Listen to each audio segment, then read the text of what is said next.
Willkommen zu dieser technischen Anleitung zum Thermomix TM21. Wir sind Kelatos Informática, Spezialisten für technische Reparaturen. Wir holen dein Gerät direkt bei dir zu Hause ab, führen eine kostenlose Diagnose durch und schicken dir einen Kostenvoranschlag, bevor wir reparieren. Keine Anrufe, keine Fahrten. Wir befinden uns in der Calle Joaquín María López 26, Madrid. Bequem, transparent und professionell. Link in der Beschreibung.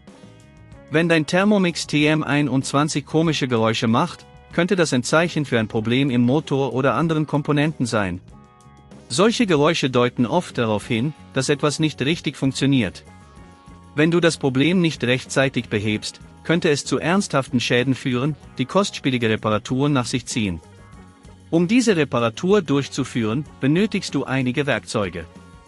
Dazu gehören ein Schraubendreher, ein Multimeter, eventuell eine Zange und natürlich ein Ersatzmotor, falls dieser defekt ist. Achte darauf, dass du auch einen sauberen Arbeitsplatz hast, um die Teile nicht zu verlieren. Zuerst musst du den Thermomix sicher öffnen. Dazu trennst du ihn vom Stromnetz und entfernst die Schrauben an der Unterseite des Gerätes. Achte darauf, die richtigen Schraubendreher zu verwenden, um die Schrauben nicht zu beschädigen. Sobald du das Gehäuse geöffnet hast, suchst du den Motor. Dieser befindet sich in der Mitte des Gerätes und ist oft leicht zu erkennen. Wenn dir das an dieser Stelle zu kompliziert wird, denk daran, dass wir bei Kelatos dein Gerät zu Hause abholen und es dir repariert zurückschicken. Um den Motor zu entfernen, musst du die Kabel vorsichtig abziehen.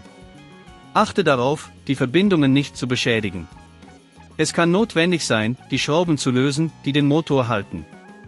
Hierbei solltest du darauf achten, nicht zu viel Kraft anzuwenden, um die Komponenten nicht zu beschädigen. Nachdem du den alten Motor entfernt hast, setze den neuen Motor in umgekehrter Reihenfolge ein. Verbinde die Kabel wieder, achte auf die richtige Positionierung und ziehe die Schrauben fest, aber nicht zu fest. Bevor du das Gehäuse wieder schließt, teste den Thermomix kurz, um sicherzustellen, dass alles richtig funktioniert und keine Geräusche mehr auftreten. Wenn alles in Ordnung ist, kannst du das Gehäuse wieder sicher verschließen und die Schrauben anbringen. Um sicherzustellen, dass dieses Problem nicht erneut auftritt, solltest du deinen Thermomix regelmäßig warten. Achte darauf, ihn nicht zu überlasten und halte ihn sauber. Wenn du ihn gut pflegst, kannst du viele Probleme vermeiden. Wenn du kein Risiko eingehen willst, bei Kelatos holen wir dein Gerät ab, reparieren es und liefern es dir nach Hause, in der ganzen Schweiz. Link in der Beschreibung.